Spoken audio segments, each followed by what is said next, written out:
brilliant. We're on the air. Today I'm with the excellent Effeminate Degenerate. I can almost stumble your name there.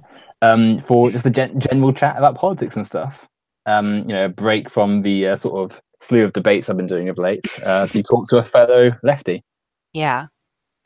So I am the Effeminate Degenerate. I am a cultural Marxist, SJW, far leftist, intersectional feminist, millennial, basically everything the internet hates. Well, only the worst parts of the internet. Yeah.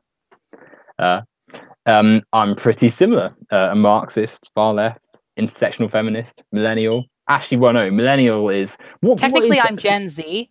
Yeah. I find it kind of annoying how like the 21-year-olds to like 35-year-olds stole the term millennial from us. I mean, we were actually born in the new millennium. We deserve this term. 2 years short for me, but oh yeah, for me, I was born in the new millennium. Yeah, honestly, we should be the millennials, not Gen Z. Who's going to remember Gen Z? It's so unmemorable. Yeah, no, it sounds like every generic like sci-fi thing, doesn't it? Oh, Gen Z, Earth to Gen Z. Yeah. Yeah, to be honest, I could see that being like a direct to DVD 1985 movie. Yeah. Oh, I mean, I scoff at that, but that's the sort of film I watched. I really enjoy this so bad it's good. I don't know if you've seen. Have you seen The Room? Oh, I have. I adore it. I've watched it like twice. Once with a friend, once on my own. It's an experience. Yeah, it's brilliant. I mean, it's easily my favorite film. Like, I'm not even exaggerating or lying or anything. It's just I can tell you every scene, every line, like just everything about that film is amazing. Even the behind the scenes stuff. When you read about whatever Tommy Wiseau was doing on that set, where he like fires all the actors because he isn't like them, and like the actor he gets in to play Lisa is like the first scene he films with him is like the sex scene, of course. Which is all like off and weird as well, because it's like essentially just Tommy Wiseau grinding on this like woman he's never met before. Yeah, and not only like it's not really a sex scene though, because he's having it's like on her upper, like it's on her belly button. Yeah, gosh, that's all weird. And then the sex scene itself is like 10 minutes into the film, if even that, to be honest, and just out of the blue. And then like 10 minutes later, the same sex scene plays, but it's like played off as a different one. And like all throughout the film, Lisa's just sort of doing this like really irrational, odd behavior, like where she's like, "Oh, I'm bored of Johnny." And she's just mean for no reason. Yeah. Like there's absolutely no good reason for her bad deeds. It's, to be honest, it's like, is this how Tommy Wiseau sees women, like these irrational creatures which hate you for no reason and then try to ruin your life? It's fairly obvious Tommy's like projecting so much onto it of her, where she's like, "Oh, I don't love him anymore." Like a second after they had like a massive sex scene, and it's within the same 10 minutes as like the previous one as well. And of course, she has the affair with his best friend. Yeah, honestly, he's a really handsome actor. Like I he look is, at him and I'm like, wow, like you should be in more movies. You were a bombshell. You make. I don't know. When I see you, I just like I can't take my eyes off you, and yet you've only been in this abysmal movie. Why? Well, I mean, to be honest, if you saw his performance in that, would you be jumping the gun to hire him? No, not really. Unless I was just hiring him for his looks. Yeah, he's certainly especially when you compare him to Tommy as well. He's like this weird, like gargoyle creature. Like, I mean, I'm not one to judge looks. I mean, I see beauty as subjective very much, but Tommy, like, I don't know how many people's ideas of beauty Tommy Wiseau fits.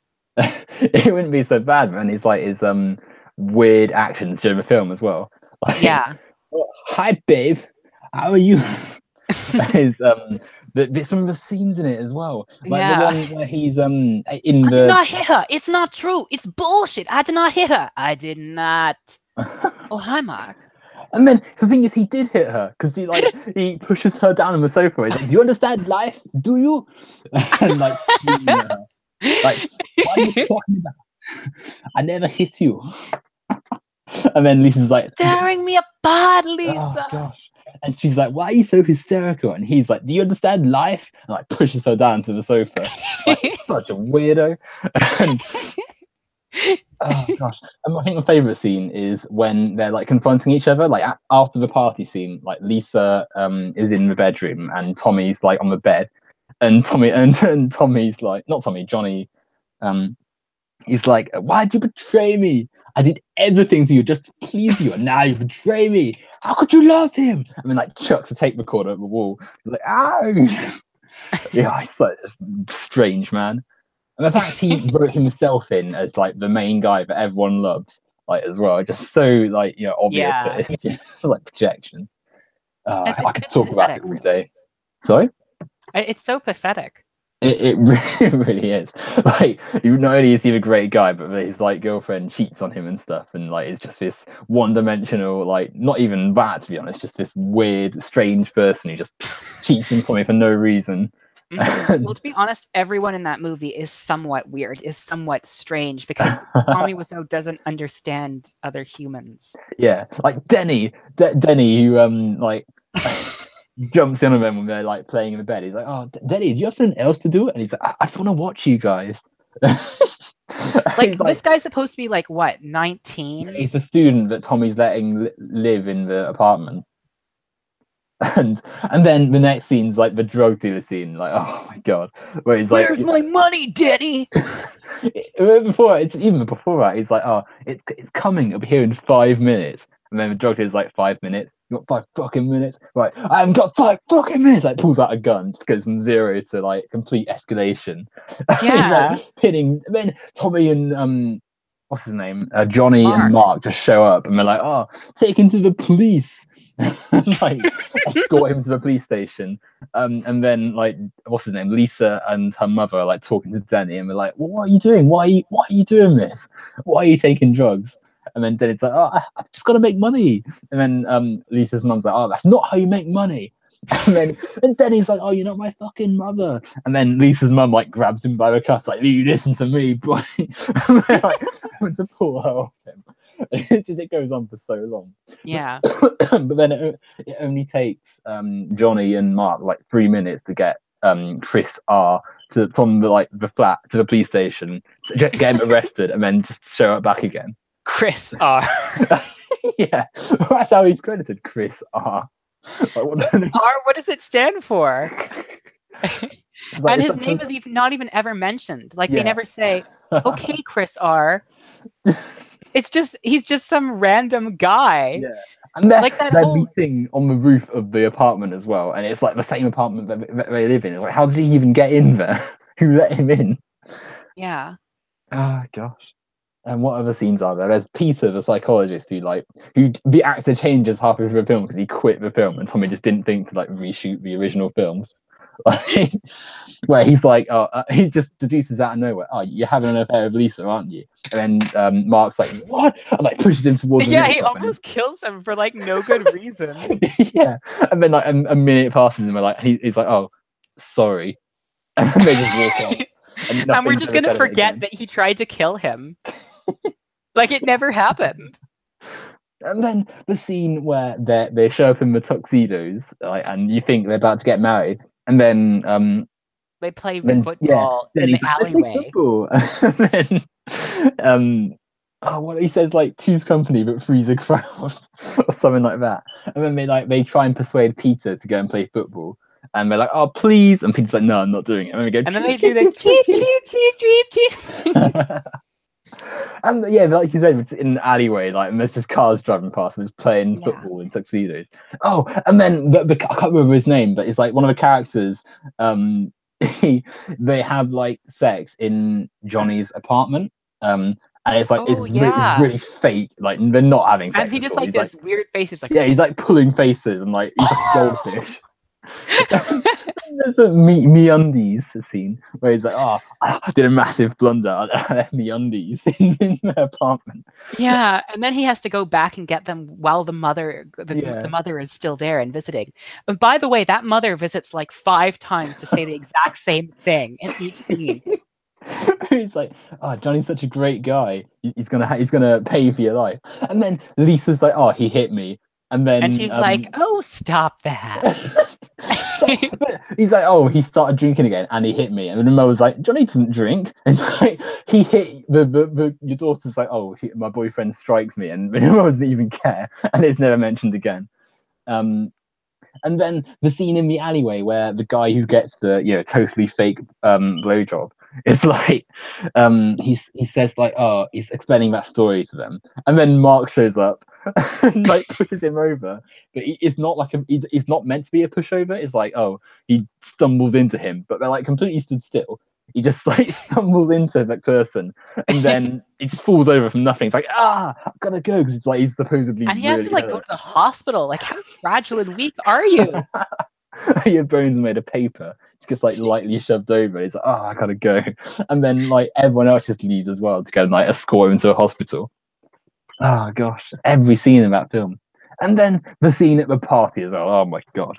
Like Mark and Lisa decide now's the best time to like have their And they do seductive like this little cat fight where they're like, yeah, because out of nowhere, the whole film, right? Johnny's been all like, "Oh, Mark's my best friend." Every single scene, Mark, you're my best friend, Mark, and I love Lisa so much. And anyway, then, how is your sex life? oh god.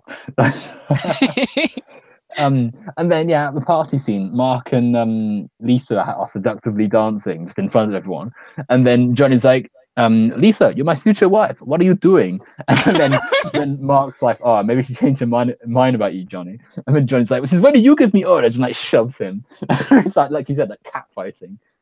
And then Mark's like, leave my girl alone, just out of the blue. He just says that in front of everyone, and like people are supposed to still like him afterwards.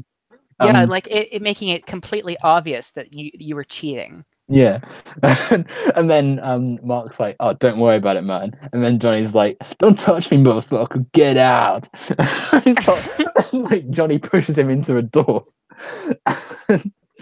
And then they're trying to pull him apart with Mark, and this random person we've seen in like one scene before starts like screaming, "It's over! It's over!" And then Johnny's like, "It's not over. Everybody betrayed me. I'm fed up with this world," and like puts his like hand back and like strops off to his room. Yeah. Oh god, it's such an amazing film. Yeah, I like honestly, we could talk about it for hours and never get on to anything else. Yeah, But I kind of want to bring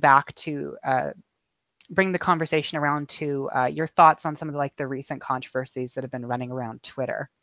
Oh yeah, sure. Take it away. Ask away. So, what do you think of the idea that showing your sexuality publicly on an 18+ account is pedophilia? It's laughable, isn't it? To be honest, just the idea that having an account which isn't all ages is somehow the same as like soliciting a child for sex and or abusing a child. It's disgusting that people would say that, because Twitter is a platform where you can do, as long as you're in the terms of service and stuff, you can do what you want, and being 18 plus is absolutely fine. But you've got these people who are so sex negative, who are so like reductive and quite traditionalist and conservative really in their views about sex. But when they see someone posting perhaps plus 18 pictures, they're like, oh well, this is the same as abusing kids. It's like it clearly says in someone's profile, oh this is plus 18 account. It's not like they were going around spamming it everywhere. They're just they've got their own account, they can do what they want with it. That's the, the purpose of the free platform. And you got these people like essentially dog whistling pedophilia as like a harassment technique to just essentially drive people off the platform who they don't like, and using the fact that they happen to be quite sexually positive about stuff and quite open with their sexuality as a cover for that. Yeah, and they invent like these really weird terms to battle against, like the horny left. I was called a member of the horny left. I'm an 18-year-old virgin, and I've never pictured I've maybe posted one picture of myself on my Twitter account. Like you said, like the name alone, just farcical. The horny left. What does that even mean? It sounds like something, you know, what you see like these conservative accounts on Twitter, like by these completely out of touch like 70-year-old men who are like, you know, they see like some woman talking about something and they're like, oh, you know, it's decadency, it's gone too far, and all be like saying things like that. That's what we sound like.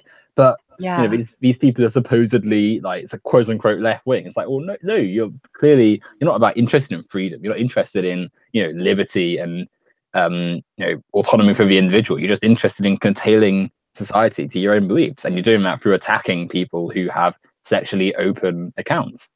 Yeah. Just as a means of control and exerting your own influence.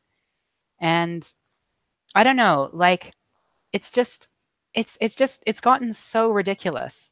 Like like like, and I think the one of the weirder things about it is it's just like this socially conservative position with a radical veneer. It's a sort of a similar thing like with TERFs.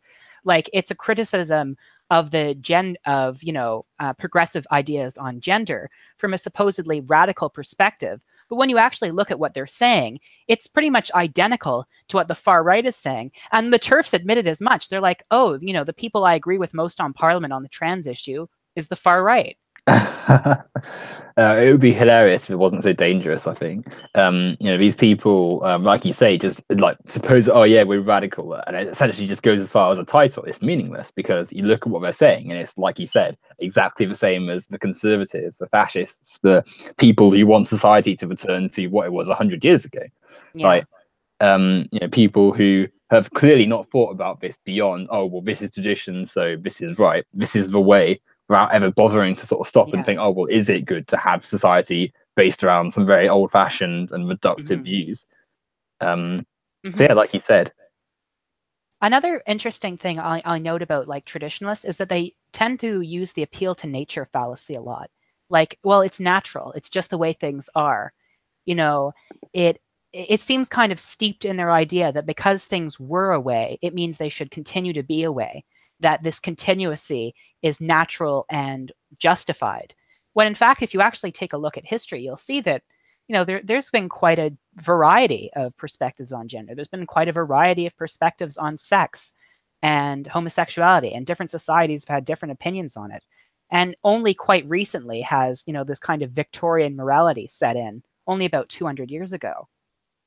Yeah, no, absolutely. I completely agree. Like it's pretty you know, very ignorant to sort of pose the gender binary or the sex binary or the idea that trans people just aren't a thing. Like it's ridiculous saying that Yeah. because like you said, it comes from a period of history from, you know, 200 years ago. And, you know, these quote unquote feminists, you know, you wouldn't be imagine saying that, oh well, women shouldn't show their legs. And in fact, just saying the word leg is a offensive thing. Or, you Yeah. know, that women should be the household All people. If you sex is rape. yeah, things like that, you know, or you shouldn't have sex outside of marriage. All these things come from the same mindset and could easily, you know, the same people could say, oh well, tradition means that we should do these things, but then they wouldn't agree with that. But then suddenly when it comes to trans people, it's like, oh, we must adhere to this is the way it's always been, and like you said, Yeah. erasing previous societies. So it's a very western centric idea, and it's not like, you know, nature, even if you were going to say, oh well, this is the way nature is, well, nature changes all the time. You know, are we still Yeah. the same things that, you know, were found thousands of years ago? Yeah. Like, We're very different from our yeah, ancestors. exactly. 3 million years But ago, we arose in like Ethiopia. yeah, and you know, it's not like when the first human, like, you know, arose, they like had a book in them and it said, oh, there's only two sexes. Sorry guys, you're male or female. I hate to break it to you. Like, no, that was ridiculous. Humanity existed, and people put their ideas on sex and gender onto it. And you know, Yeah.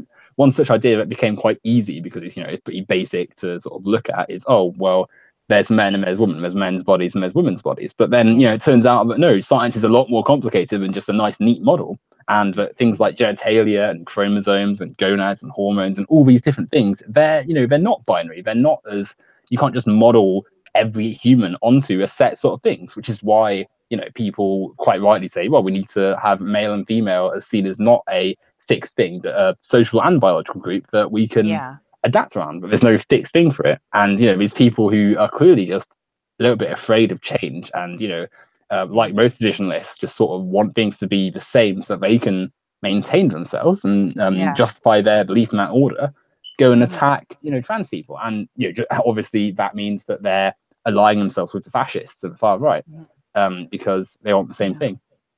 I think in some way is that, radical feminism, or at least this brand of radical feminism, depends on there being only two genders, because they view the world of gender as man oppresses woman, and there's not really any nuance into that. That is their perspective. Under patriarchy, men oppress women, and then you have the kind of social conservative variant where it's like people who conform to their gender roles the most are the more moral. So you have two categories there. These new ideas about gender and sexuality, they disturb these hierarchies that people have seen. And so when a radical feminist says, let's abolish, this hierarchy of gender, it becomes inconvenient when their analysis is completely complicated by, the great diversity of gender and sexual orientations which exist. And it splits up these simplistic binaries that they've constructed um, in order to target with their ideology. And over on the other side, with the traditionalists, it upsets their natural order, which they see as, people who conform to their gender and people who don't, the deviants. They're just kind of like this dark mass of perversion. And, they kind of group all the things that they don't like into this. So it includes fairly banal things like being transgender or homosexual. And it also includes like darker, more dangerous things like bestiality, necrophilia, pedophilia. And they just kind of lump them all into this one dangerous category. So if you don't conform to your gender role, if you don't, adhere to the norms of society in terms of sexual relations and how that's supposed to be, then you're part of this kind of dangerous, perverse class. And so both TERFs and social conservatives have an interest in preserving a binary perspective on the world. And so that's why they're so hostile to trans people. I think that's a really good analysis, actually. Yeah, no, I've struggled to see what I'd add to that, to be honest. Yeah, like you said, you have people who've defined the conditions of their position. Just quickly, I think there's a little bit of an echo. I don't know if it's on my side or on your side. But let me try and lower. Oh, is that better for you? Um, I think so. Yeah. Mm. Um, Are you going to show the chat your pretty face, or are you going to keep it off for today? well, my laptop currently isn't the webcam's not working, Oh, which is a bit of a that's such a shame. shame. Yeah, it's always annoying, isn't it? Yeah, I think I just need to reboot one of the drivers. Mm. But it like what if I turn the camera on, it shows a grey screen with like a little cross through the camera, which obviously means it's not working. Yeah. Um, so I think I need to reboot it, which is a bit of a shame because I would plan on you know, doing more videos from a webcam. I mean, then I don't have to hold my phone and stuff and try and keep that balance whilst I'm like speaking to the camera and stuff. Yeah. Um, And that's kind of, I mean, I suppose you could always set it down on a desk somewhere, but I wouldn't want to inconvenience you. So, well, here in the chat, Cultural Boomerist mentions Sockdem Raven, who was the one that started the whole kind of necrophilia controversy, or is like, it's not immoral to have sex with dead bodies or something. oh gosh. Now I think like for one, it's fairly oh gosh, cough in my throat. It's fairly obvious that necrophilia is a gross thing. But because so many people saw this obviously awful opinion and started laying into them this like one account, it sort of became what looked bigger than it actually was. It's like Yeah, it was just like everyone made fun of this guy who had like 100 followers. yeah, and it's like all you've done is spread the idea around loads. So now it seems like necrophilia is this big issue on the left, but really it's like it's this one account who maybe like one or two people agreed with, but you've just blown up Yeah, I into think it was like 20 people, even though their tweet like had hundreds of replies. yeah. It's like if I started having this like protest outside saying, "Oh, everyone must eat yogurt all the time, bin all the other foods." It's like it's absurd. No one's going to agree with me. But then all of a sudden, I'm given like a platform on like a massive like Question Time or BBC or something. Yeah. And then suddenly it's like, "Oh, what we're going to do about the yogurt eaters and stuff." It's like there's it's no movement. It's just you've blown it up so much that everyone's just talking about it, and it seems like there's a Mhm. big problem when there really isn't. Yeah, It's a bit like actually, that. that's an interesting transition because I think it's an interesting topic how liberal media outlets um, shine a spotlight on the alt right and promote and help to promote their views. Like Nigel Farage, about half of his Twitter followers are fake. The UKIP party has completely collapsed everywhere across the country. I think it got less than 2% of the vote in the last election. Mm. And yet he still gets regular focus from the BBC and is paid so much attention to. Why?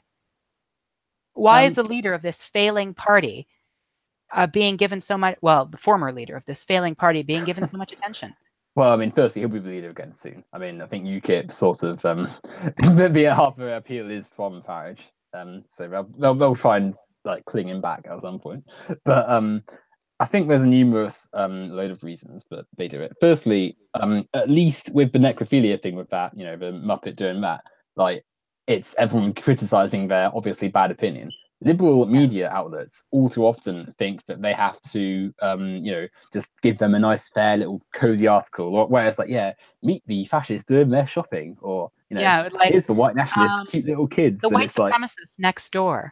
yeah, like all these cutesy little articles where it's And then all there was like the other one where dressing down. like middle class hipster. These are the fascists of the internet age. Yeah, it's like it would be funny if it wasn't so dangerous. But I think Yeah. we've got to consider that liberals are fundamentally capitalist, and Yes. they're a platform that wants attention, that wants the clicks, because if Hmm. they And they the know more that the far right is something that generates yeah, interest. they get that interest, the controversy, they get more money essentially. And it's a bit different with BBC because obviously they're state funded. Um, Yeah. but at the same time, more clicks does mean more attention and more justification for, Funding. more money put into it. So it is ultimately still boiling down to the fact that they want to make money, they want to have more capital, as they Yeah. are capitalist. But what you're saying is very true. That the fact that you know, these liberal platforms exist, and they're essentially just giving this free airtime to fascists to just broadcast their filth across society.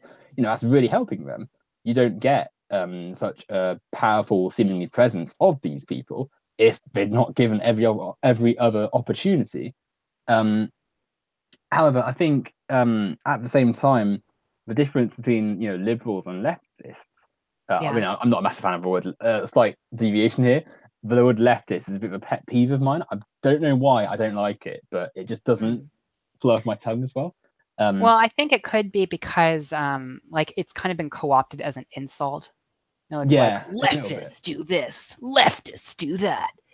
And like there's nothing really wrong with it. All it indicates is that you are a proponent of ideas that fall on the left side of the political spectrum, feminism, socialism, that sort of thing.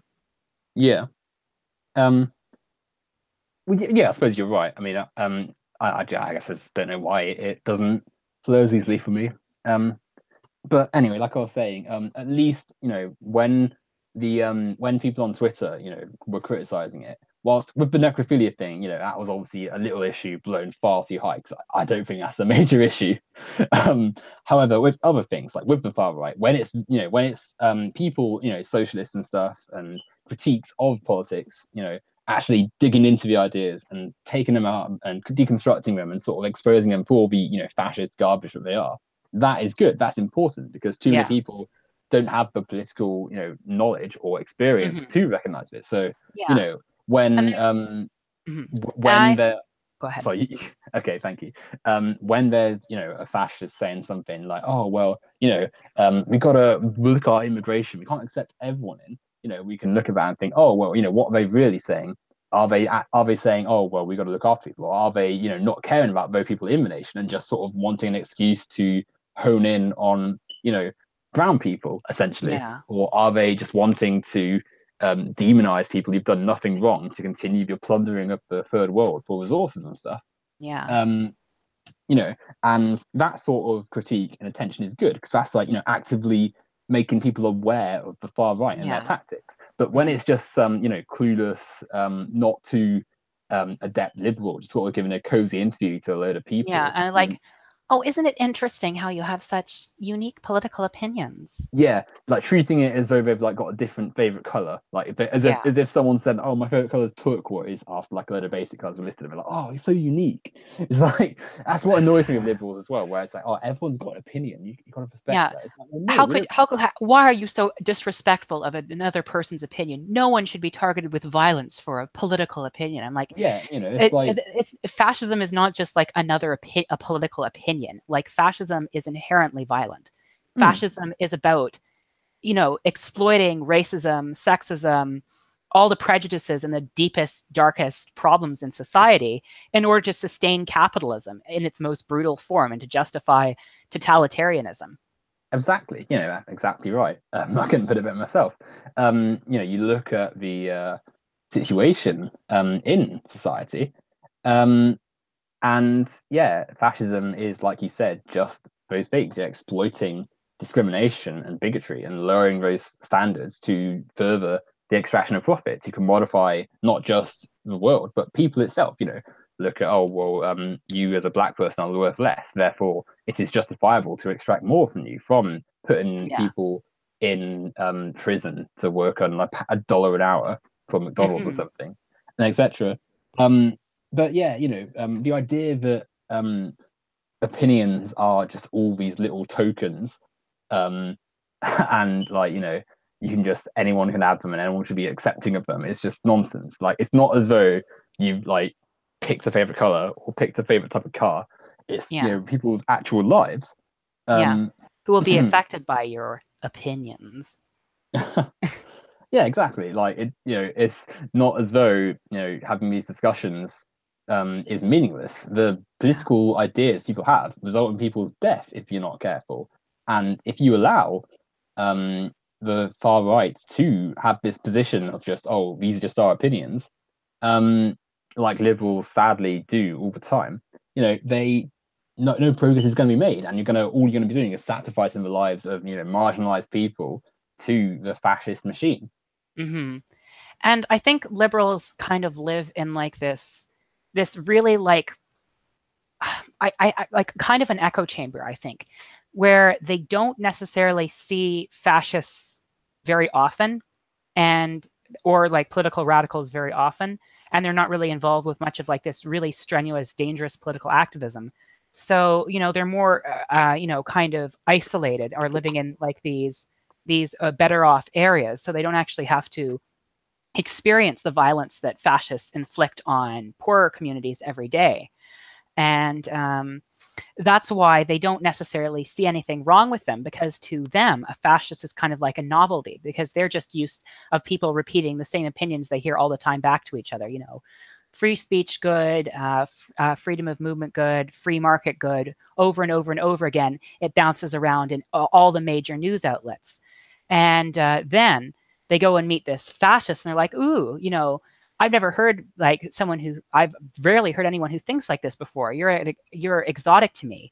You're something interesting, something new, and I bet I can get a lot of I can get a lot of attention from bringing you around and inviting you to parties and that sort of thing. It's like it's it's like regressive chic. Mm. No, exactly. And you've raised a very good point that, liberals, unlike, most workers who tend to lean fairly left, in my opinion. I mean, certainly when I speak to people just out and about, because I'm quite a sociable person, um, you hear people talk about stuff and you get the sense that, yeah, they understand the system is pretty faulty and you can talk to them about stuff. Whereas liberals, like you say, tends to be a bit better off, tend to be a little bit, not quite in the direct position of, the average worker. Which Yeah. isn't to say that they're not workers and they're not, doing anything, but Hmm. at the same time, they're not quite in the same area as that. And like you say, fascism is just a political ideology to them. It's not the, the real threat of police suppression or the loss of rights, but just some cushy guy with some different opinions. Like they think of a Nazi as like a character from the producers, not the very real threat threatening the world today. Yeah. And subsequently, like you said, we've got that ignorance and lack of awareness of them.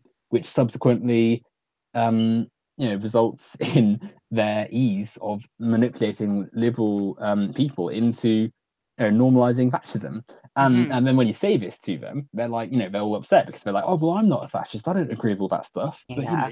you're one being unfair. And that infighting from people who would otherwise know better, aids the far right in boosting. Like, for instance, observe the sort of, controversy, quote unquote, over Roseanne Barr, and then Yeah. compare it to how much time has been spent talking about Puerto Rico and the Yeah, and complete the abandonment. over 46,000 people who've died in Puerto Rico and counting, because Exactly. the electricity is still not on in Puerto Rico. It stopped becoming a big news item for the media, so people don't hear about it. But like the disaster that greed and power has caused in Puerto Rico is still continuing. And Donald Trump does not really care about Puerto Rico because they can't give him votes, and the people there are the wrong shade. Well, I mean, yes, it's exactly right. The cultural boomerist in the chat points out that it was 4,600, not 46,000, thankfully. Oh So yeah. Oh, I meant the former. If I misspoke, that uh, was an yeah, it's accident. easily done, easily done. Um, but yeah, like you said, Puerto Rico, they don't vote for Donald Trump. The extraction of profit there has, it's not as great anymore.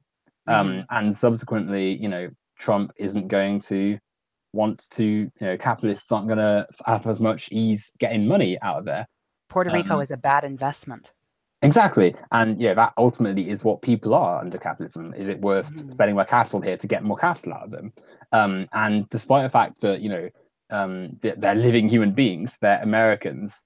Who their country, in theory, all this talk of make America great again. You'd think that America would help them, but no, they're just a place to make money out of. Um, Hmm. and subsequently, um, they're a massive hurricane hits and they don't care.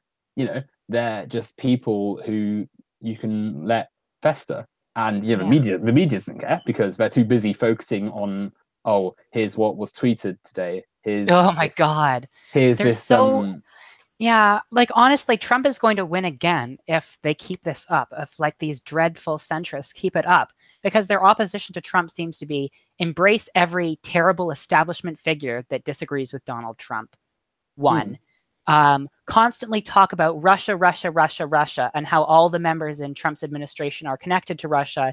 And if you see a Russian around Washington, that's bad. That means it's a Russian agent. And just Russia, Russia, Russia nonstop. And also, three, you know, continual criticism of like, ooh, the Bernie bros. We need to run more centrist, more moderate candidates, which have yeah. greater Well, appeal. that's the thing as well. The Democrats, such an ineffective, rubbish party because it's not as though people like love Donald Trump. It's not like people, like, oh yeah, we support Trump. No, Trump is not a popular politician. But the Democrats are such a milquetoast, rubbish party with so little effect to the average worker that it's not Yeah. surprising lots of people just don't vote. Like you imagine, Hillary Clinton, who didn't even campaign in, half the states that would need us to win. Um, you know, if she's someone like her is running again, you're like, oh, well, what's the point of me voting Democrat? Because it not only does it like cost money, for me to even get to my voting station, it costs money Yeah. for me to get this ID. I'm struggling to get from payday to payday. Why am I going to take time out of my day when I'm not even allowed to take time off work to go and vote because voter suppression is a thing in America Yeah. and in most of the capitalist nations. Hmm. Why am I going to waste all this time trying to vote for someone who's not even going to affect me at all? Um, and subsequently, it's easier for the right wing and far right candidates to get in because their voters do go out and vote. Their voters haven't had their districts gerrymandered so that their votes actually count and stuff. Hmm. Um, and And it's sorry, and thank you. Um, and that is ultimately why liberals are so poor at this. And it may hurt for liberals to hear this, but their good intentions ultimately, what do they contribute to? Nothing. They don't understand why people don't vote for someone just because they aren't as bigoted as the others. And that's the thing as well. They're not. It's not as though they're the good and the far right are the bad. The far right are bad, but liberals, are just they're not as bad because Yeah. you look at like some of the stuff they say. They're still happy to, dump off their waste and stuff elsewhere. They're so happy to have this capitalist system leaving workers in destitution and Mhm. healthcare for profit and stuff. And Yeah. yeah, maybe they have the odd like opinion Yeah. where it's like, oh well, we should be caring about people, but it only comes when they think it's popular to say that. They don't Yeah. do anything substantive. Like And the whole ICE disbanding ICE thing only recently gained prominence because of this whole scandal mm, over like they The Trump administration losing all those refugees. yeah, like they don't, it's like, oh, when Sorry. Trump's doing it, it's bad, but that's only because he's the red. And when it's Blue Obama, It's doing it, fine. it's like, oh, it's just the process. It's like with the, not deportations, with warfare. George Bush, awful person, destroyed the Middle East, but so is every president for generations. But then when it's Obama, it's like it's not spoken about as much. And when you speak about it, it's like, oh, you're going against the cause. It's like, well, no, what kind of cause is that if we're just going to support Yeah. someone just because they're blue? And it shows you why, liberal ideas about this are so poor because it's like, oh, well, you got to be blue or red. You got to be one or the other. And if you're not, then you just, oh, Yeah. you're apolitical, you're lazy. It's like, no, well, I'm not apolitical. That doesn't mean that I kind of sit and say, oh, well, I support one of these awful imperialist parties when they're Yeah. doing so much bad. And just because the Democrats aren't as bad, that doesn't mean that the Democrats are good. That means that Yeah. our system is terrible and offers a choice between, capitalism and slightly lighter capitalism and, the horrors that entails. Hmm. And another thing about liberals, and especially like the Democrats, they seem to think that giant societal problems like patriarchy and white supremacy can be changed by changing the face of the bourgeois class. Like by saying, oh, we need more women CEOs, we need more women political candidates, rather than recognizing that these hierarchies, that the dominance of white men in these hierarchies is is not the problem. It's a symptom of the problem. The problem being white supremacy and patriarchy and their refusal to actually tackle problems that are affecting everyday people living under these systems. Instead, it's an attempt to create that creating a privileged, a new privileged class of, making the face of the bourgeois progressive and putting some nice, pretty colors on it will fix the problem and make people, work harder and have more of an aspiration to succeed. Absolutely, yeah. Like you see all these people being like, "Oh, we have more female CEOs than anyone else," and it's like, well, what does that do to the women who are being, paid essentially nothing, no maternity leave, no workers' rights. They can't do anything really, and have to also compete with the patriarchal views forced on them by Yeah. society. Having a few wealthy people at the top of society be a bit more diverse does not mean anything when they are Mhm. essentially just figureheads for the system and just way of the system saying, oh, we're not that bad. We've got black people and women and gay people at the top of our society. So how we got these problems? Um, and it's again, it's a way of liberals, trying to do good, but ultimately ignoring the societal problems that exist and sort of not having to realize something about the system they endorse. You know, like for instance, what if Hillary Clinton's president? What's that going to do for the woman with no maternity leave, with Yeah. women who don't have the same protections that they might be afforded if they were a man, which Yeah. isn't to say that there are different laws necessarily, but there's clearly that attitude towards them in society of oh well, you could be a mother, so I'm not going to hire you, or Yeah. you are a mother, so you're not deserving of a wage. The expectancy that women dedicate their time to the home, the unpaid labor of the household Yeah. wife. Women do like 90% of housework. Yeah. And then where's their, recognition for that? Oh, it's just expected because you're a woman. Mhm. So, that's your role.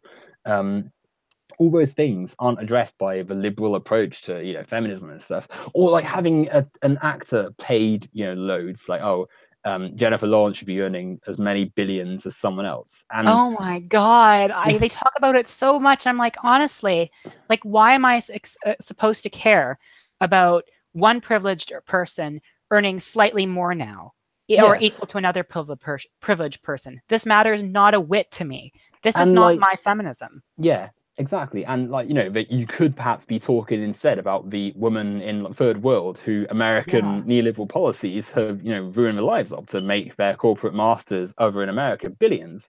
For instance, you look at Hillary Clinton's policies in Honduras, where, the left-leaning left-leaning government was overthrown and replaced with a, much more traditionalist right-wing regime, and yeah, subsequently women's rights, the women's liberty movement went back, regressed, like they're actually doing now. Sadly, we can't see that on the main screen because I'm talking.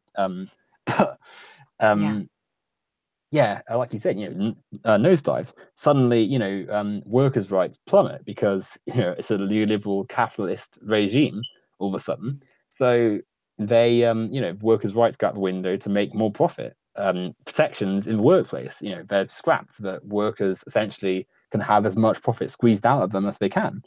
Um, that's what Hillary Clinton did, as part of her administration's policies, both with Clinton and Obama. Yet, supposedly she's a feminist and supposedly she's all these great things. And it's like, no, Hmm. we got to realize that if we're going to improve things, society, it can't come through a system of exploitation and abuse. It's got to come from the workers themselves. And as part of liberation from capitalism, we have to liberate ourselves from other forms of oppression, like, racism, like sexism, like homophobia, transphobia, all those different things. Yeah. Hmm. Like liberals seem to think that like, oh, we can change an institution by making it more diverse, like policing. This isn't an inherently bad um, institution. It can be made better if we hire more black officers. Yeah, it's like, Uh, oh, tell that to Trayvon Martin, who's dead. yeah. Would a black officer who would have still shot him have made any difference? It's Hmm. like, Like it doesn't matter. Like black people can participate in white supremacist hierarchies. Like there were not that many, but there were black slave owners. mm, And that's and still a racist system. That's still a system of control. It's still, it's still white supremacy, even if black people are participating in yeah, it. It's just black people trying to gain status from white people by exploiting by exploiting other black people and being like, hey, look, I do it too. I'm cool. Am I in? yeah.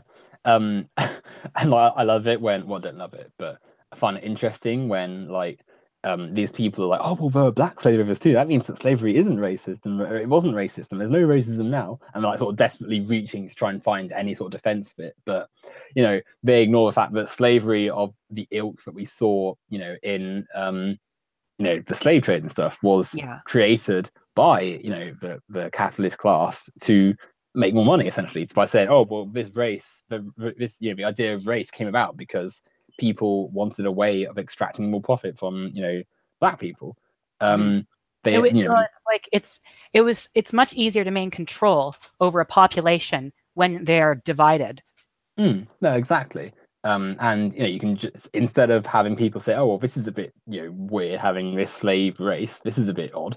You say, "Oh, well, actually, genetically, black people are worse. They've got all these Yeah. studies, and obviously because of the time, you're not going to question that hierarchy. You're not going to quite, no one's got the tools to peer review a paper. um, It's just People, accepted. yeah, exactly. Oh, black people are closer to apes than, well, not apes, but like monkeys and stuff tend to us white people. They're three-fifths of a human and stuff. And it took centuries to debunk all that stuff. But the Yeah. damage is done. You've got this massive racial divide between the Western world and the Western wealthy white people and stuff and the rest. And similarly, to stop white workers from being sort of like annoyed at the capitalists. They were like, oh, well, it's the black people who are the issue. They're the ones that Yeah. are the problem. And Uh, turning, lazy welfare queens. yeah, all that stuff. Like, oh, how dare some woman claim benefits for, trying to get by because their job doesn't pay her enough to survive. How dare she? And the benefits they're claiming like enough for like an extra bowl of soup or something. It's not even like it's anything substantive. Like, yeah, it's just the whole system fundamentally has these deep inner problems. And going back to what we were saying, just liberal ideas about how to fix them aren't enough. And yeah, you can have all the good intentions that you want, but if someone tells you no, this isn't going to work, you gotta listen. You gotta shut up and listen because the system isn't working. And if you're just gonna, wipe over the complaints and voices of people who are right in the system now, telling you that things aren't working for them and that they're at risk of, bodily harm and death and stuff, you got to listen. You can't just sit there and be like, oh well, if you just have this woman as part of the infrastructure of the same system, it would be fine. That's not what's going to work at all. Hmm. Or like focusing on like petty, like minor cultural issues, and that will be the way that a society will change. Mm, Like, yeah, sometimes minor things can be emblematic of bigger problems. Um, I guess for an example would be like, I guess sometimes I see like the whole having to pledge allegiance to the flag in the United States, for example. Like that's a tiny thing, but it's still reinforcing religiosity and nationalism into very young children. mm. Well, I, And I mean, I don't think it is a small thing. I think it's an example of how American capitalism and nationalism sort of go hand in hand in indoctrinating people into sort of believing the cause and not questioning the sort of authority of the system. So, for instance, America, this country which is, up until very recently, being segregationist, apartheid, got no essential rights for certain subsets of society, all these different problems, poverty, worker suppression, global imperialism, but somehow yeah, you got to respect that flag, and people people are more upset about the flag being disrespected than the rest of society being in a poor state. Like, people mhm, will, literally drive you off the internet if you burn that flag, or even just like not salute to it and stuff and pledge the allegiance. yeah, But then, thousands of people will die from a lack of healthcare, and they'll be like, oh well, their poor life choices made them not have enough money. yeah, It's like, that's disgraceful. But they'll defend it because it's their flag, it's their symbol, it's their mhm, identity of America. And they'd rather, that they don't actually yeah, think about what that flag represents. They grow mhm, attached to it, and that's the point of the indoctrination. The yeah. ideas about it. They don't want to give up that city on the hill that they've had since childhood. They don't want to give up that, even that tiny little bit of fleeting hope in the American dream. Yeah, no, exactly. Um, because like I said, if they do, what does that mean about their system? What does it mean about America? That if America isn't this beautiful country with a lovely people, but this nation of broken, um, you know, despondent workers being exploited by an oppressive, racist, sexist system. And that's why so many people, just happily sit in the sort of liberal comfort zone of just, oh, we'll just need to do a few things and it'll be fine. You just need to tweak this little thing or add a marginalized person to a system Yeah. and it will be fine. Um, you know, Hmm. And I don't know. Let's see. So we've done a critique of liberalism. What do you think? Um, oh, let's get into some of the disagreements we had. What are your, like? You had said that Jeremy Corbyn is, you weren't as big a fan of Jeremy Corbyn. um, well, I don't think I've said that I'm not a big fan of him, but I'm not like oh Jesse till I die or anything. But he's in terms of the context of Britain, he's great. He's someone actually sort of offering basic critique of the system. And yeah, it's not like it's the Marxist socialist revolutionary that I want or anything. But Yeah, um, at the same time, it's still progress. I mean, I yeah, think, I'm not gonna sit here and say he's the ideal politician I want because he still wants capitalism. And maybe if he mm, didn't, he's not saying that and he's not gonna offer that to us. But in terms of what he represents for the country, when you compare what Labour have had for, decades prior to that, the Tony Blairs, Gordon Browns, even Ed Miliband's, that's not at all who that's Corbyn is a massive step forward from that, yeah, offering actual policies for real change, like renationalisation, like yeah, increasing benefits and increasing tax on the wealthy.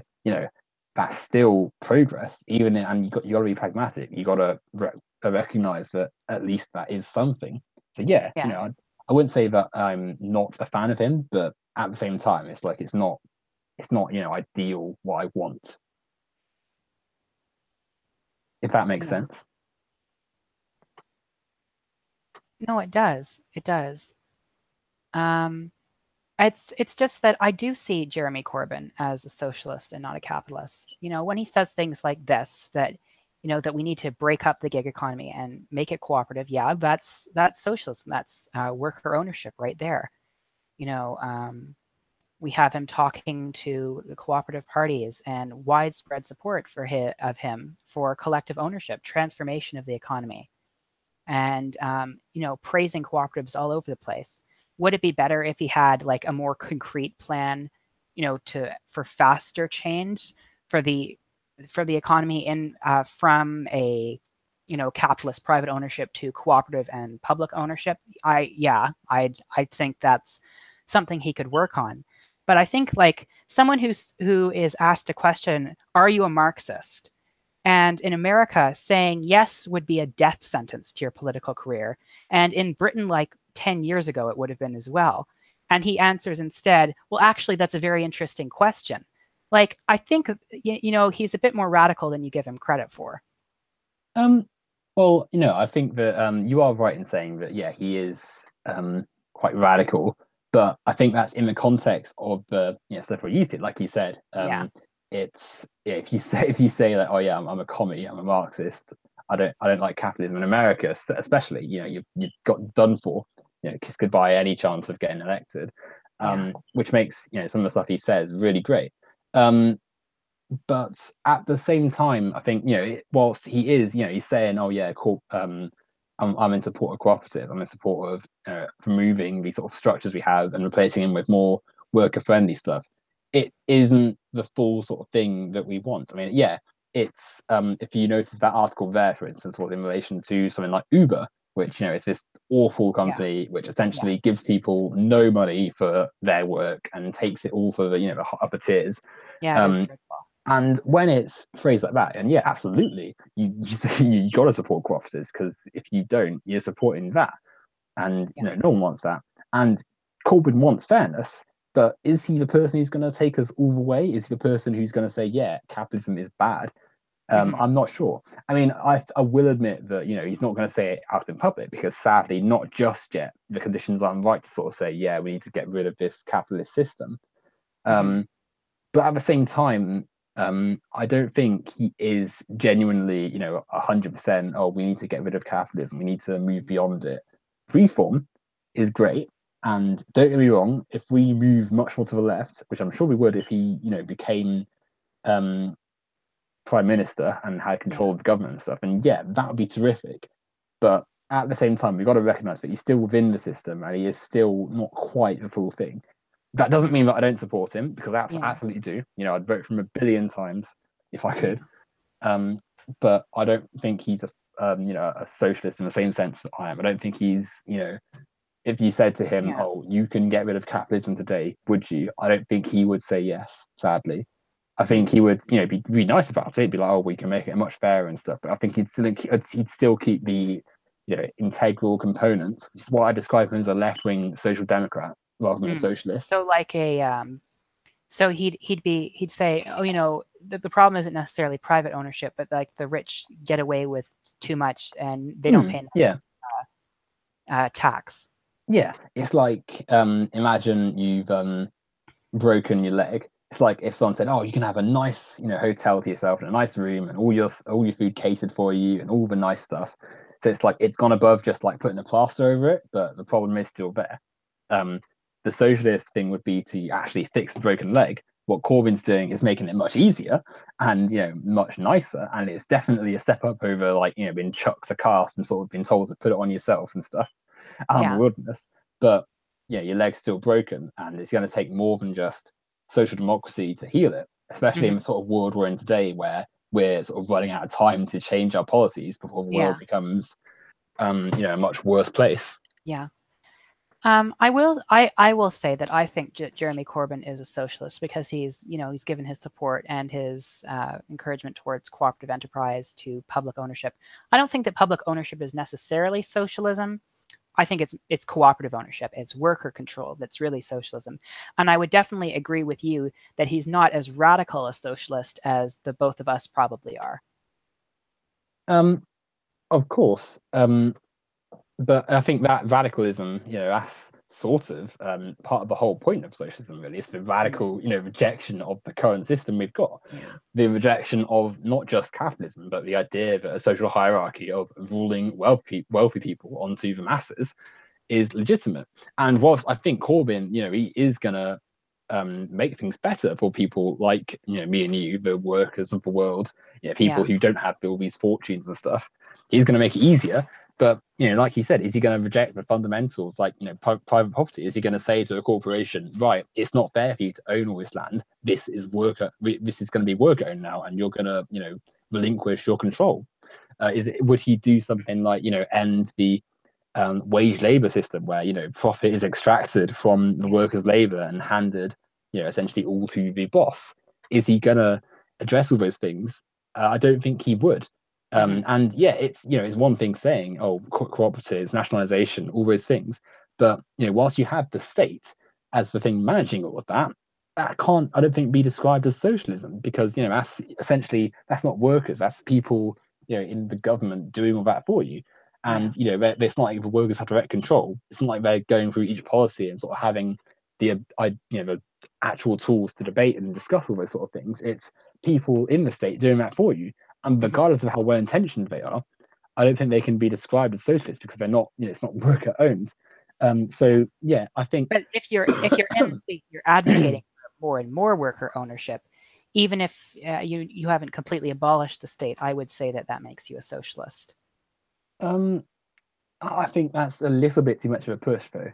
In terms of it's not, it's I don't want to say socialistic, but it's certainly very left leaning and certainly taking influence on the far left, but it's not quite the whole thing.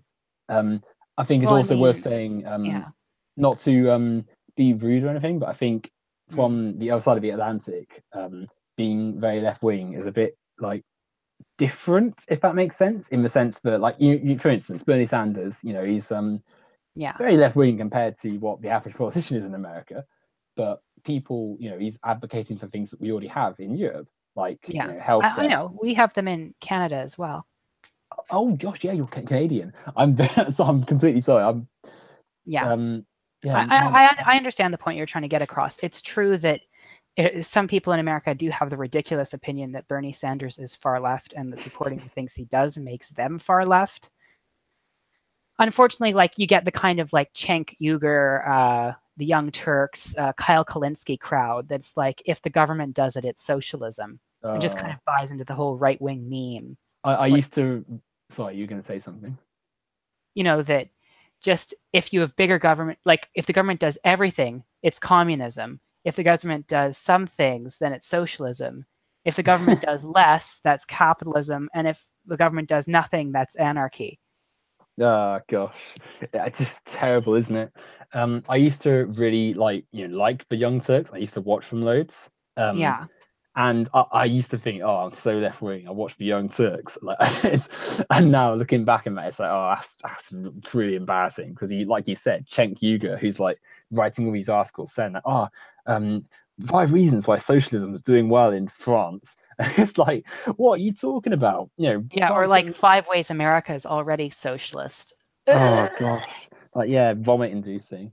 And they don't realize it, and they become essentially these strawman versions of left wing positions, which then get used against the left, which is pretty unhelpful when you're trying to convince people that, oh well, you need to see that your problems aren't your fellow workers but the capitalist system. When you got Yeah. some muppet like Cenk Uygur or Anna Kasparian saying that, oh Actually, we already have socialism. And if we had a yeah, bit more government, that would be good. Like, yeah, and like yeah, just the fact that it's just not socialist at all yeah. by any means, and then you've got these people who are fine. they're not CNN. They're a bit better than them in some regards. But I mean, like that's the thing as well. They're like, oh, we're not corporate. We're legitimate media. And it's like, yeah, great. You're not CNN. What are you going to do with that? Oh, just say the same stuff as CNN, but a bit better. Like, what good is that at all to the average American worker facing, the suppression of their rights, having their profit taken off, having profit extracted from them and stuff? Yeah. Mm-hmm. Teglin says in the chat, Corbyn has supported repealing laws regarding workers' ability to go on strike. That would be more like a social democratic thing. But I do know that Corbyn has advocated for seizing the unoccupied homes of the wealthy to give to the homeless, Yeah, no, especially those homeless from the Grenfell Tower fire. yeah. Oh gosh, Grenfell's a whole atrocity in itself. Yeah, Yeah, no, Teglin is correct. Corbyn, he's been very good with the unions and workers striking rights and stuff, and that's brilliant. Because under the Conservative government and the neoliberal Labour Party, yeah, New Labour of Tony Blair and stuff, workers' rights were being eroded and stuff. Oh, gosh. Um, and yeah, I think that's really good. But ultimately, that is socially democratic rather than socialist. But it's a little bit weird because the socialist society wouldn't necessarily need workers' strikes as such because yeah, because they'd be they, owning it, yeah, right? yeah, exactly. They're not going to have Mhm. to help. Although freeing the worker's hand is helpful for a transition to socialism. Absolutely, yeah. And don't get me wrong, it's the more power you give the workers over time, eventually the process will come naturally. You're naturally going to see workers say, "Oh, well, there's no point in us having this capitalist because we should own our own labor." Um, but obviously, in terms of society right now, it's good seeing workers getting more rights and being able to say to their bosses, "No, this is not fair. We are going to strike." Yeah, Um, so yeah, it is great, and it's one of many reasons I adore him. Maybe not adore him. I think he's great, but yeah. I don't think that makes him a socialist. Oh, and you Um, you you became a bit of a fanboy there for a second. well, don't get me wrong, he's amazing. Yeah. When you consider the sort of dreck we've had in the Labour Party for years now, like Oh, Tony Blair. yeah, just this sort of a career politician 101, just this awful, smiling man. He's all about the PR, hires people to, yeah, exactly like that. But when you smile, you look nice. When he smiled, he's like, this gargoyle-esque like weirdo. Garish. Yeah. And the fact that a politician hires a PR team to sort of make himself look better, like that alone should sort of say what sort of person he is. Mhm. And he Um, was so subservient to American foreign policy. Yeah, well, because he basically had the same views. Like even within the neoliberal sort of Labour sort of administration he had, they were sort of saying to him, "Oh, it's a bit should we be buddying up to George Bush and his sort of like conservative traditionalist government?" And we're like, "Oh Yeah. yeah, we're fine," because ultimately, Tony Blair's a capitalist and he sees something like Iraq as a great opportunity to, oh, we can get oil, we can control their markets. We can install a regime that benefits us as capitalists. That's Yeah. ultimately why these things happen. hmm Um, yeah. As I said, I think the radical things like the whole Grenfell Tower thing and his his pretty large commitment towards cooperatives would make me see him as a socialist. But I think your interpretation of socialism leans more towards anarchism than mine does. Um, well, I wouldn't say necessarily that it's what I mean. I think anarchism in itself is quite similar to socialism and communism. Obviously Yeah, not the it's same, just that but the state is another thing, another oppressive thing that needs to be dismantled, if not the most, in anarchism. Um, yeah, essentially. But obviously, like I think it's more the state as a function of capitalism, which is a problem. It's not necessarily the Yeah, state itself; it's more the capitalist role of it.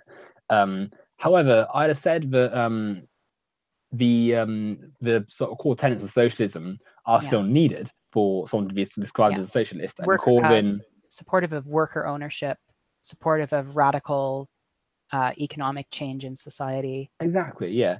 And ultimately, that radical change, I don't think, is there necessarily in Corbyn. And it's Mhm. radical from a position we're already in, because, of course it is. It's a left wing social democrat saying no Yeah, there are fundamental problems in a society where people are starving whilst the food exists, but it doesn't go far enough. It's like it's still a state doing all that. It's not Yeah. as though that they're seriously changing other stuff.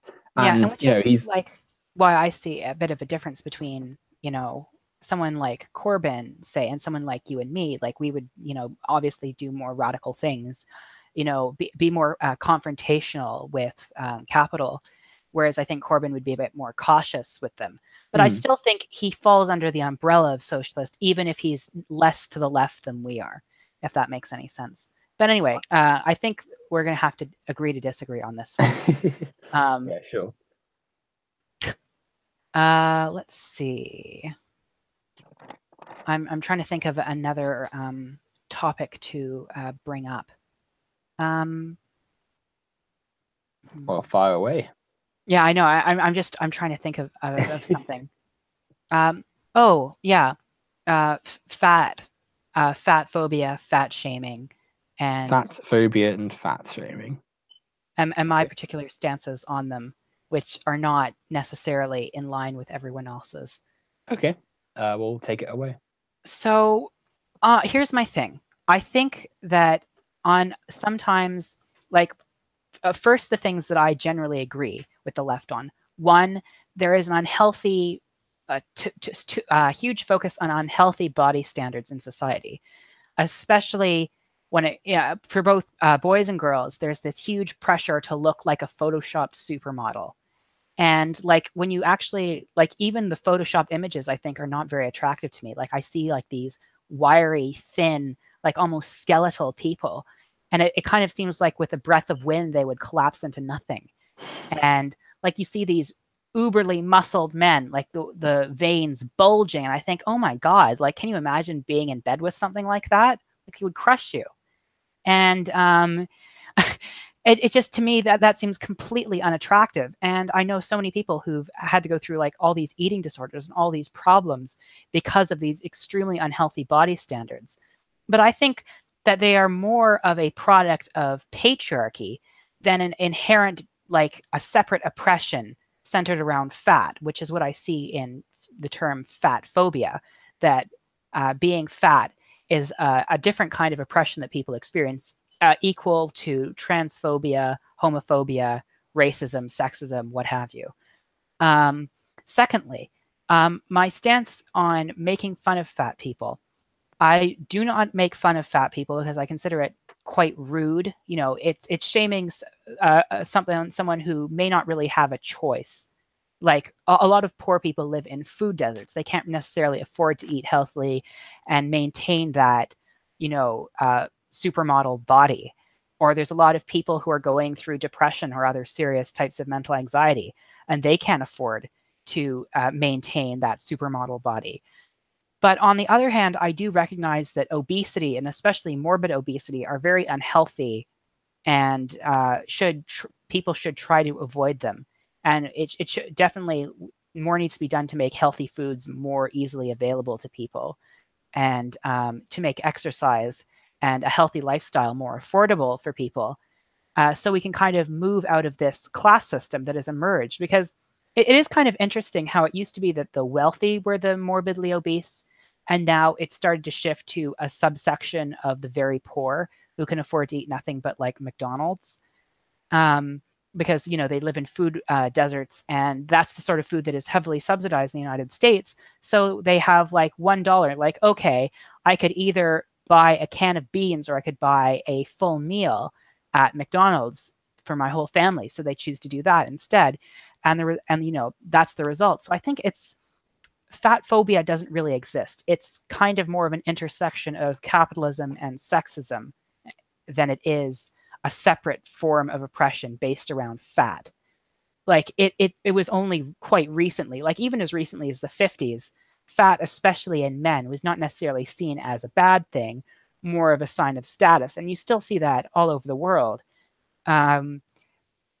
So it just seems kind of weak to classify it as a separate form of oppression and to deny that being morbidly obese is unhealthy, because it is unhealthy. It's just very rude to constantly tell people that they're unhealthy and ugly, because fat people aren't necessarily ugly. I've known quite a lot of heavier people that are actually much more attractive to me than the lithe, skeletal model types and the veiny, ugly male model types. So anyway, that's my take on fat phobia.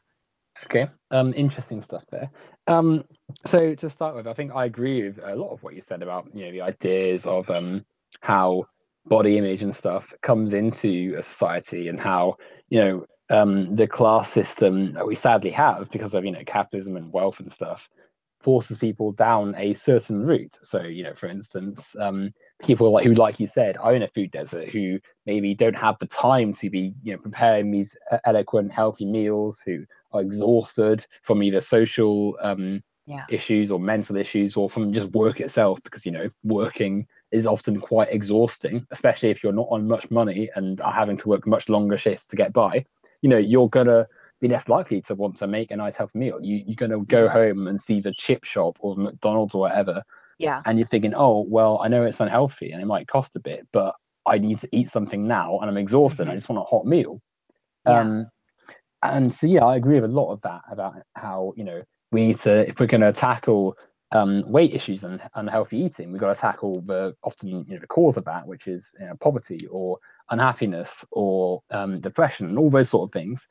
Um, but in regards to fat phobia and stuff, and that sort of thing, whilst I don't think it's like I don't think fat is a type of person as such, because the sort of measurement of how you look at it is a little bit flawed as such. So, for instance, BMI is someone who is a bodybuilder who's perfectly healthy but just maybe a bit shorter.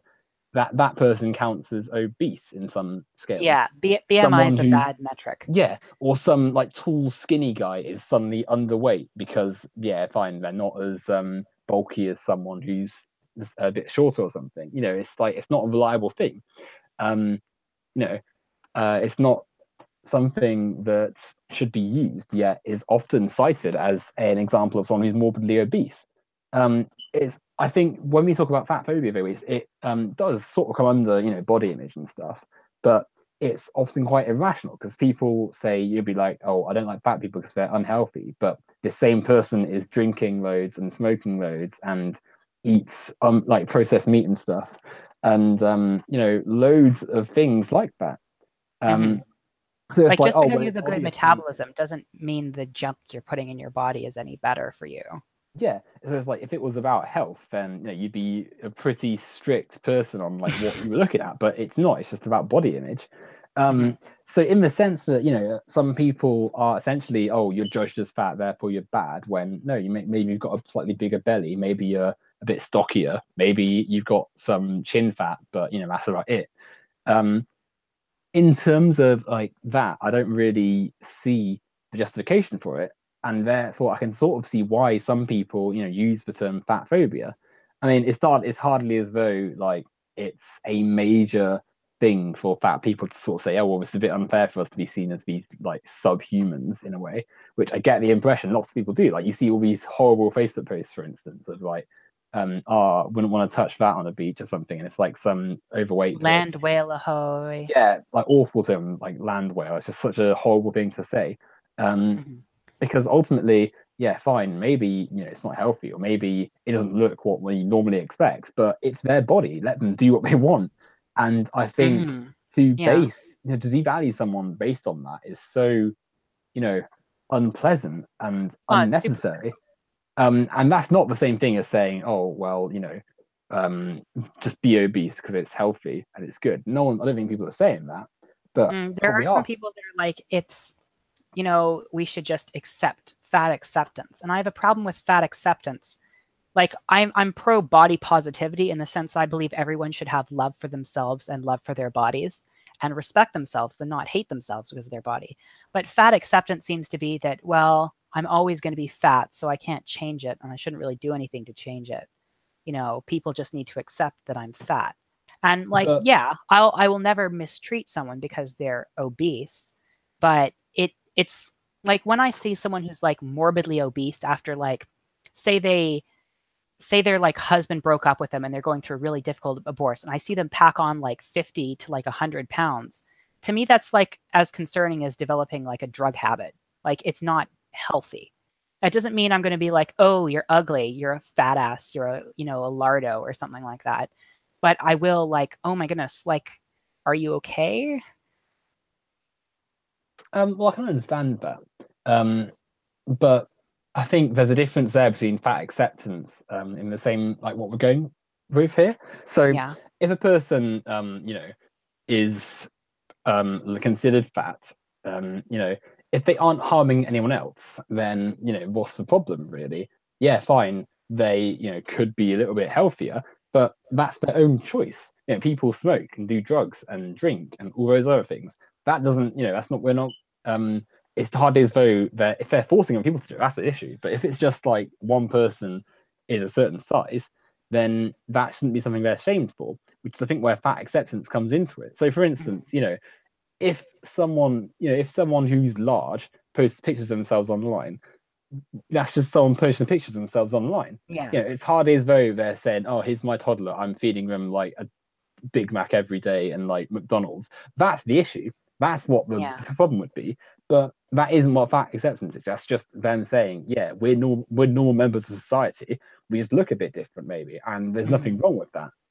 yeah, In the same way that some people, smoke or drink. It's just another facet of the body. mhm, Um, and that doesn't mean that they're like being it doesn't mean that they're less people. If yeah, anything, what the correct response is, which sort of ties into our anti-capitalism, is saying, oh well, every single person should be able to have the information, access to the information about yeah, their body. And so a doctor can say, yeah, if you don't want to be like this, then here's things you can do to be healthier. Or they can say, oh well, you it's your choice whether you live like this, but just know that these are consequences if you do. That's something that shouldn't be shamed on them, because every person is an autonomous human being and has their own yeah, choices. mhm, And if someone yeah, decides, oh well, it's my life, I can't be bothered to spend my time eating this, and if I die earlier because I'm a bit unhealthier, then so what? I want to live and enjoy what time I have now. Um, then so be it. They're not negatively affecting anyone else, and it's yeah. their body, their choice. In And the let's same. say they're like a parent and a single parent, especially, and they're raising like four children, and the children are young, and their choice is like leading to a rapid decline in their health. Like you are potentially throwing your children into a very bad system of just going into a very bad foster system, and like that to me is a problem. I mean, I can understand that, but I think that sort of falls into the negligence on the in the same way that like I wouldn't advocate obviously a parent feeding their kids like junk food all the time because that's Yeah, affecting someone else's life. It's a little bit different when it's in that situation. And I think also, whilst yeah, obviously there are some people who do that. If you take out the the social and economic context of people's lives, where a mother, for instance, is spending more time making sure their kids are eating healthily and are being the right man themselves, so they're more likely to eat junk so that their kids can have healthier stuff. yeah. Well, that Um, that's a better that's like a better interpretation. Like I yeah, was thinking but particularly I of like a negative scenario, and I think in generally if people need to be less judgmental, less quick to say um, someone in a bad situation or in an apparently bad situation, and to decide that it was all because of their own bad choices, hmm, and to never um, like think how there might be something more to it. I yeah, think that's yeah. definitely true. And Hmm. what I was going to say, just before you chimed in, Okay, was sure. no, it wasn't. No, nothing against you or anything. Just yeah. What I was going to say, which I have now had a bit of mind blank and forgotten. What was I going to say? Uh, I hate this when this happens. Oh yeah, yeah, that's it. The mother who's overweight and sort of not bothered about their appearance and Yeah. health and stuff with kids. I think it's a very minute chance that mother's going to be someone who, chose is actively ruining their body with junk food and actively doesn't care about how their body is and how healthy they are, just Mm. to like, in spite of the world around them with kids, if they're, in the situation where they can choose not to be like properly, like it's not as though, that situation is going to arise.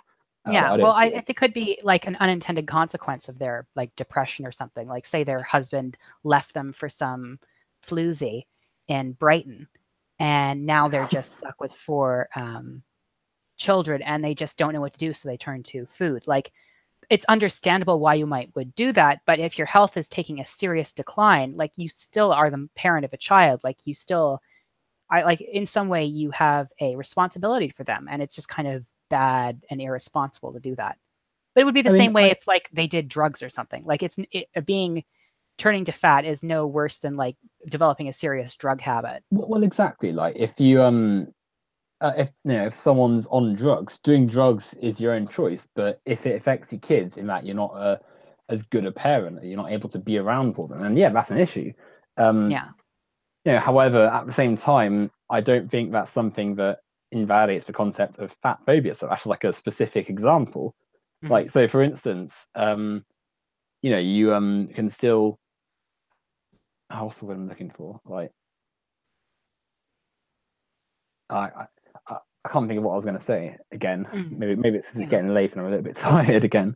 Um, but no, when you consider that the ideas behind fat phobia and fat acceptance aren't about accepting negligent parents or anything. It's more about just accepting fat people as just people and not seeing them Yeah. as just overweight burdens in society, but I just as yeah. people of a different ilk, with Hmm. different weights. And Yeah. also deconstructing the idea that just looking at someone who's a bit bigger and saying, "Oh, they're bad and unhealthy," that Or shouldn't be something that's disgusting. yeah, exactly. Like, just because someone has more body mass doesn't mean they're bad. If Yeah. anything, sometimes these people are a bit healthier because their body can keep going a bit. Um, Yeah. you know, Some healthy people are really assholes. well, yeah, Like exactly. Like, look Catelyn at, Jenner is, very healthy, very attractive, but very ugly person inside. well, I mean, for me at least, beauty is all about personality. Like, I find that Yeah, appearance is sort of definitely. molded by personalities. Like, for It's instance, like what Roald Dahl imagine you, said. yeah, yeah. In was it? Oh, is it the who is it? Which book is that? I'm gonna It's find it out just now. You keep saying what you were saying.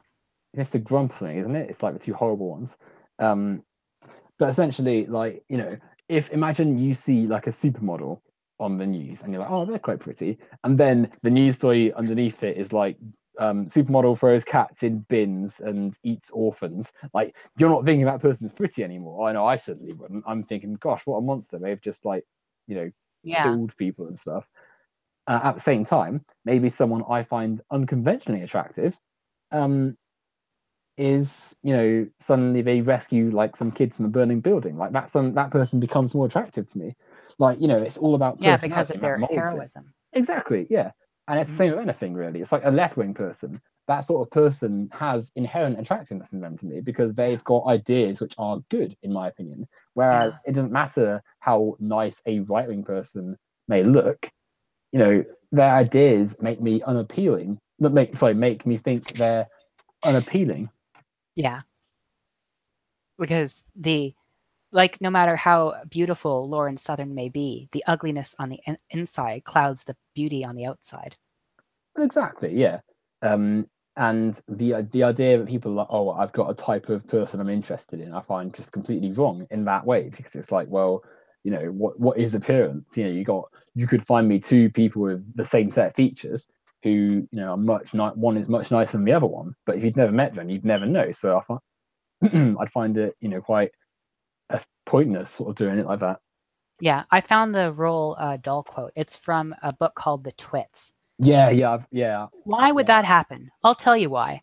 If a person has ugly thoughts, it begins to show on their face. And when that person has ugly thoughts every day, every week, every year, the face gets uglier and uglier until it gets so ugly you can hardly bear to look at it. A person who has good thoughts cannot ever be ugly. You can have a wonky nose and a crooked mouth and a double chin and stick out teeth, but if you have good thoughts, they will always shine out of your face like sunbeams, and you will always look lovely. Well, this has got me thinking that you should be narrating books as well as doing YouTube stuff. Oh, thank you. Well, I mean, just in general, you've got a very easy voice to listen to. Like, Oh, I'm it's nice glad and to hear it. soothing. So do you. You have a very attractive voice. It sounds very erudite. What word? Um, but yeah, yeah, like you were saying, just beauty, like, is such a subjective thing that there's no point sort of curtailing it, and fat people just fall into that, which is why people say, oh yeah, fat acceptance is a Hmm. thing, because like you see fat people being sort of derided just for being fat without any sort of caring for their health, because people Yeah. in other elements are fine. It Yeah. just comes down to how the person looks, and Like ultimately it's kind it's of like the the beauty. concern trolling, like with Blair White, how she was like, "Oh, I'm doing this for their sake because I see them as unhealthy and I want to help them." But then all she does is mock them, obviously, for her audience to laugh along with her. Yeah, And like, how on earth does that help anyone? Like, you have not given them productive advice. If you were seriously worried about their weight problem, they were close friends of yours, you'd have it on a private one-on-one conversation and say, "Look, I'm not necessarily sure like this is going in a good place for you." In a similar way that I would treat someone who was a friend of mine who had a serious drug addiction. However, what Blair White did was take a whole bunch of random people she never met and mock them mirthlessly so her audience yeah, could laugh with her, which I think is exactly. just very cruel. It's detestable. It's completely disingenuous, and like you said, it's just designed so that a lot of faceless, anonymous people online can just laugh and leave mean comments and stuff.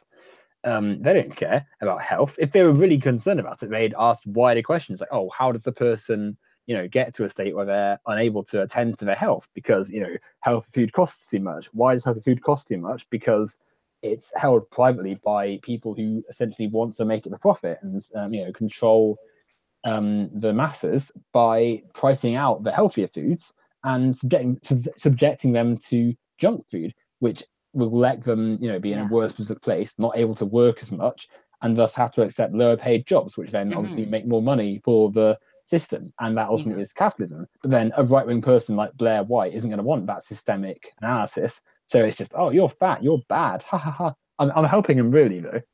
Like, Yeah. it's just Well, it's so completely sour obviously just that rubbish. she's doing it for her own amusement. Yeah, no, it's just like if they genuinely cared, there's no way anyone would like just the idea of going through social media, picking off pictures, and then putting it in like a slideshow for your followers to laugh at. It's just such an awful thing. Like, Yeah. but that's essentially the state of right Hmm. wing YouTube Yeah, today. I might do that if it was like a compilation of like bad opinions rather than like Yeah, well, looks. that's different. If it's like if it's like some racist or some bigot saying something, that's different to mock because you're like punching up. Yeah, You're because they lashing have out actually at done something protest. wrong. Like Yeah, there's nothing wrong with being fat, like morally wrong with it. yeah, a It's just person. unhealthy. It's like a drug habit. It's just unhealthy. Like, Yeah, like, and these people, they're not. It's not like they show like a picture of someone eating at McDonald's and you're like, oh, yeah, look at them, ha, they're unhealthy. Like, no, the whole joke is that they're fat, and that joke is therefore, wrong because it's just laughing at someone's appearance. Like, mhm. it's no different. What they're doing is no different to showing pictures of supposedly unconventionally attractive people. Like, oh, you're ugly, haha. Like, that's it. That's essentially all the joke is. And there's nothing clever or witty about that. There's nothing intelligent. There's nothing engaging. It's just the laziest, easiest joke in the world you can make. Yeah. And a lot of it is also projection from these people too, because a lot of these people themselves aren't of the best weight or aren't, conventionally attractive. And subsequently, instead of sort of thinking, oh, well, there's nothing wrong with my appearance, they justify it by sort of lashing out at everyone else, hiding behind an avatar which isn't themselves, and then just being like, oh, look at these people, they're jokes, they're fat, let's laugh at them. You know, And then they're real, like they're fake, like they have like this fake, like muscular cartoon animal avatar with sunglasses, oh, and and a behind suit. it they're like some washed up person in their mid 30s Mm, ranting at teenagers online. Like yeah, no, it's so pathetic. it's not great, is it? Like, and these people could be so much happier if they just sort of thought a bit more about what they were saying and thought, oh, well, no, there's no reason to be attacking these people. Let's instead focus on more prescient issues like, you Yeah, know, imperialism or, capitalism and stuff. But no, it's, yeah, oh, teenagers who want to be a bit less vilified on the internet are the real problem. Let's all laugh at them. yeah, because they're apparently like Stalinists. Like what? Yeah, and anyway, these people learn about communism from like Reagan-esque propaganda or like some Yes. some meme where it's like, oh, communism killed 20 billion people, It's therefore, so bad. Or like, oh, Hey, I bet you never heard this one before, Owen. What about Venezuela? Oh dear. Well, it's shocking. Like it's really just embarrassing. Like they're like, oh, what about Venezuela? It's like, oh well, yeah. What about that state of private property and a private sector, and essentially well, not quite a dictator, but a rigged electoral system. Yeah, And they're like, they don't mention that suddenly. Suddenly they didn't stop. Suddenly they stop talking about Venezuela. It goes to a different country. Like, oh, Soviet Russia, millions of people died there. And they're like, oh yes, do tell me about how a dictator in charge of a state with with private property, sorry, is socialist. And they're again they're like, oh, you're changing the definition. And it's like, well, no, we never changed the definition. The definition it's is always always been this. You've yeah, changed the yeah, definition. you just like essentially bought into propaganda from a dictator saying, "Oh yeah, we're socialist." It's like you're the fool here because you're the one, accepting this obvious lies from a state dictatorship. You know, imagine believing Kim Jong Un over, actual socialists as to whether North Korea is socialist. Like, it's just a joke, really. Um, Hmm. but then Like, these people happily do it because it helps them sort of dissuade people from being far left. yeah. Well, also, it makes them feel like they're in a crusade against something, like they're Mm, actually winning. Like, oh, see, I'm battling, I'm winning, I'm a hero. When yeah, really you're just some sad sack repeating like Red Scare propaganda. yeah, and like you said, like it helps them sort of justify their belief in the system because for a lot of people, admitting that they're wrong is like a massive blow to their ego, and it need not be because everyone's wrong sometimes. Everyone makes Yeah, mistakes. um, and making mistakes and learning from them is a vital part of life. But too many people have this sort of mindset where it's like, oh, well, I can't ever be wrong. Therefore, everyone else is wrong. I can't, reflect on stuff and realize stuff about myself and sort of think more about the world around me. Therefore, I've got this set of conditions that are the reality, and everyone else is just wrong. Which is why you can, have a conversation where you're showing people stats and, you know, figures and graphs and accounts and just all these things demonstrating how there's serious problems with our system, and they'll still just say the same crap the next time you speak to them, and they won't have learned anything because if they have to learn, they have yeah. to change themselves or realize, I'm not a great person if I'm just going to cling to this narrative that's obviously false. Hmm. Like as much as it seems weird to say it, like about a year ago, I was like anti SJW skeptic, alt like not alt right, but I would regularly have like kind of liberal s discussions with the alt right, where I'm like, yeah, I do believe in free debate, and that's why I'm debating you right now. And I'd bring up like statistics and stuff in YouTube comment sections, trying to convince them. It was Well, so there's nothing, embarrassing. there's nothing wrong with that, to be honest. I mean, the fact that you were still debating these people and sort of saying, "Oh, you're wrong," is a lot better than lots of people were. Um, and I don't think I didn't say that showing statistics is bad. I just said that people often don't have their minds changed by it because they're sort of too set in their worldview Yeah, and too unable to it's true. recognize their fault. Hmm. Um, Honestly, though, like for me, statistics did change my worldview because I believe that Sargon had all the stats. I believe that he had all the he had all the facts. that's And because when you're rational, though. yeah, I was about a year ago, and then I actually looked at the facts and statistics and looked at some of the responses to Sargon. I'm like, they seem to be more with these guys. Mm. Well, that's the thing, though. Like, you are you're a more adept person when it comes to that sort of stuff. You'll look at the facts and say, oh, well, this is where I need to be because this is what's correct and happening in society.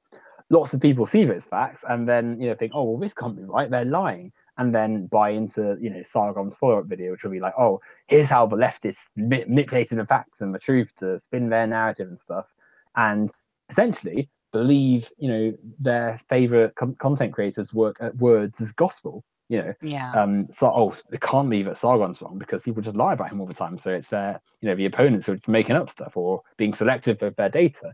There's always a counter argument to counter the truth. yeah. um and They took him out of context, yeah, exactly, just ridiculous. misrepresented. Yeah, a favorite of many of these people.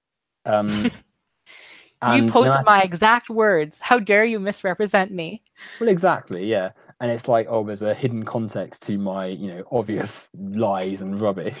Like, but these people, again, even with Facebook, this they have to, their ego is held up by their faith in these people, and subsequently they have to keep standing by them.